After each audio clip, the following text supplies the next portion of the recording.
Hello and welcome.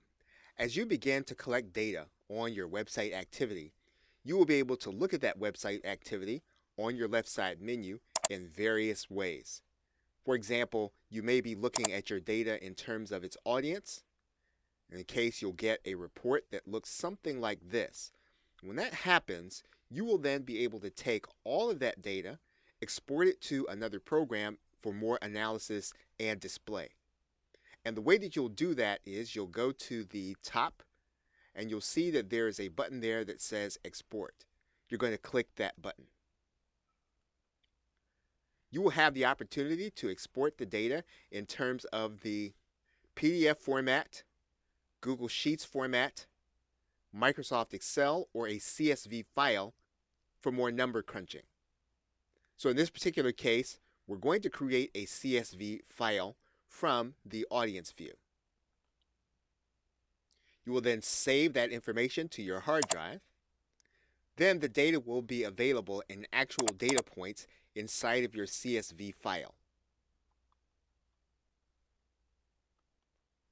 Now, if you want data points for a different period of time, you are actually going to go to the calendar app here, and then you're going to set that period based on the specifics that you lay out. Once you've chosen the data points, you're going to click apply. You're going to see your data change, and then you can then export a different report for the next period of time that you are actually looking for. And then you'll be able to save that period of time to your hard drive. And you can do that for any way that you choose to look at the actual data.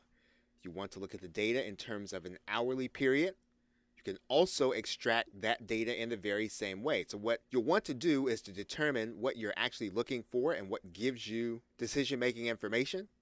You'll determine the date, and then you'll export the data into a format that will allow you to do the analysis. Again, you can do that with any report on the left side menu. You'll notice that if the report is changed to a device report, you'll have data that you can actually set period of time, apply it, and once again, you can then export the data based on the way that you choose to look at it. In this particular case, we'll choose weekly.